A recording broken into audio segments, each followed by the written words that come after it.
जय सीताराम दोस्तों। आज हम शरीर में निवास करने वाली 13 प्रकार की अग्नियों के बारे में बताएंगे। कौन सी अग्नि कहाँ काम करती है इसके बारे में भी बतलाएंगे और किस प्रकार से काम करती है ये भी बतलाएंगे। बताने के पहले हम अग्नि तत्व के बारे में जानेंगे कि अग्नि तत्व है क्या और इसके गुण क्या हैं, लाभ क्या हैं और इसका मंत्र क्या है। सभी प्रकार से हम अग्नि तत्व को अभी जानने वाले हैं। दोस्तों जो नए लोग देख रहे हैं वो सब्सक्राइब कर लें, बेल आइकन ज़रूर दबाएं जिससे हमारे आने वाले वीडियो आप तक पहुंच सके। और इसी तरह की रोचक जानकारी पाने के लिए कमेंट्स बॉक्स में ज़रूर कुछ ना कुछ कहें और अन्य लोगों तक पहुंचाएं जिससे वो भी इसका लाभ उठा पाए। तो दोस्तों आइए जानते हैं अग्नि तत्व। अग्नि तत्व हमारा इसका रंग लाल कहला के शास्त्रों में लिखा है। दिशा दक्षिण है, स्वभाव गर्म है, मात्रा शरीर में 4% है, आकार त्रिकोण का आकार का होता है, रूप हमारे पित्त के रूप में हमारे शरीर में विद्यमान है। यह 5 प्रकार का होता है। पाचक, रंजक, साधक, आलोचक और भ्राजक 5 प्रकार का पित्त होता है। इसके बारे में फिर हम किसी नेक्स्ट वीडियो में बताएंगे। वीडियो हमारा अभी भी काफ़ी लंबा हो जाएगा। दोस्तों इसके अगर हम रूप देखते हैं तो यह पित्त के रूप में रहता है। लाभ अगर देखेंगे तो यह शरीर में उत्तेजना, फुर्ती, चुस्ती, दुरुस्ती जो दिखती है यह अग्नि तत्व के कारण रहता है। सुंदर बनावट, लाल कलर का हो जाना यह अग्नि तत्व का प्रतिनिधित्व करता है। इसके अग्नि तत्व वाला जो प्राणी होगा वह निडर, साहसी और उग्रता वाला होगा। अब इसके गुण देखते हैं कि इसके गुण कौन-कौन से हैं। इनके गुण भूख लगना है, भूख अग्नि तत्व से लगती है। प्यास भी अग्नि तत्व से लगती है। आलस्य भी अग्नि तत्व से लगता है। सब अपनी-अपनी अवस्था के अनुसार नींद भी अग्नि तत्व से होती है और क्रोध भी अग्नि तत्व से ही उपजता है। दोस्तों यह गुण हो गए। अब हम इसमें कमी देखते हैं तो इसमें आत्मविश्वास की कमी हो जाती है और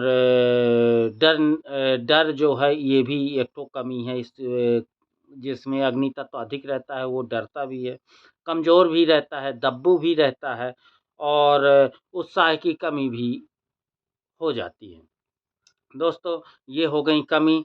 अब शरीर में जो है तीसरा चक्र जो मणिपुरम कहते हैं उसमें इसका स्थान बताया गया है कि शरीर में जो तीसरा चक्र है मणिपुरम उसका नाम है। उसमें यह निवास करता है और इसका बीज मंत्र रम के नाम से शास्त्रों में विदित है। अगर रम का उच्चारण करते हैं तो अग्नि तत्व जो है तो बढ़ता है। इसके बारे में भी हम बात करेंगे किसी अन्य वीडियो में। और इसको अगर नाड़ी के रूप में देखा जाए तो सूर्य नाड़ी कहेंगे। ईड़ा, पिंगला और सुषुम्ना 3 नाड़ियाँ होती हैं तो जिसमें हमारा सूर्य नाड़ी कहेंगे।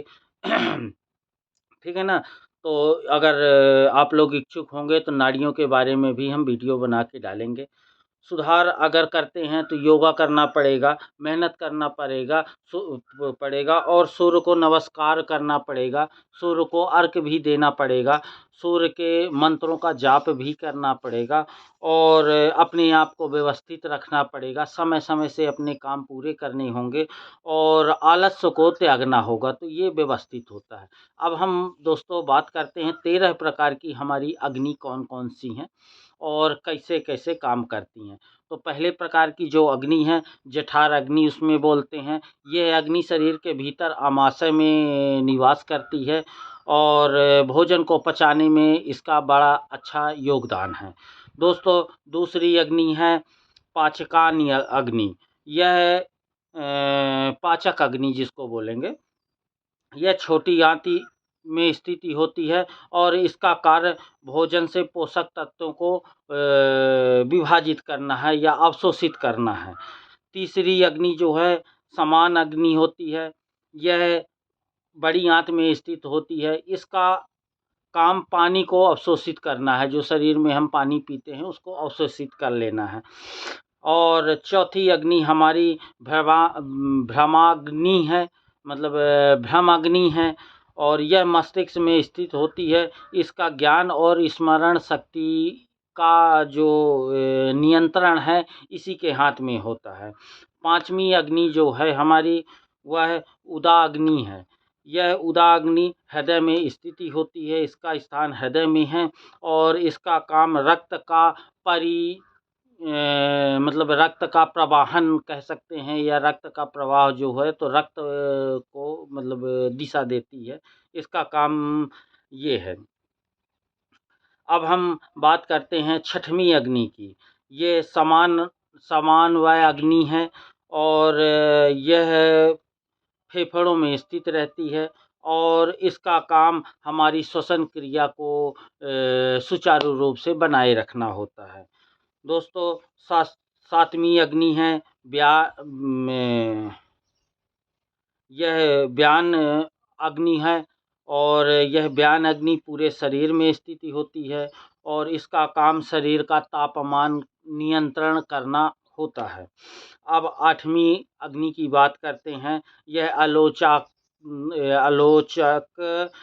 अग्नि कहलाती है, और यह आँखों में स्थिति रहती है, और इसका नियंत्रण दृष्टि को देखना, सुनना, ये सब निर्धारण करती है। अब हम बात करते हैं नौवीं अग्नि की। यह नौवीं अग्नि जो है तो दानव अग्नि है। यह अग्नि का स्थान हमारे कानों में स्थिति है।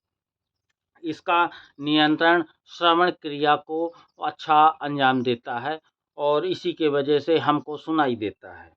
अब हम बात करेंगे 10वीं अग्नि की, तो वैश्वानर अग्नि कहते हैं इसको। यह त्वचा में स्थिति रहती है, और यह स्पर्श, और जैसे स्पर्श किए, कुछ छू गया, गरम ठंडा का स्पर्श, ये सब नियंत्रण करती है, यह हमको मस्तिष्क तक सूचना देती है।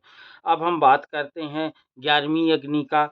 11वीं अग्नि नाभाग्नि अग्नि कहते हैं। यह नाभि में स्थिति रहती है, और ऊर्जा का नियंत्रण इसी के हाथ में रहता है। अब हम बात करते हैं 12वीं अग्नि की। यह कर्क अग्नि कहलाती है। यह मूत्र पर स्थिति रहती है, या मूलाधार चक्र के पास स्थिति रहती है, और मूत्र संस्थान में स्थिति होने के कारण मूत्र का नियंत्रण यही करती है। अब हम बात करते हैं दोस्तों 13वीं अग्नि का।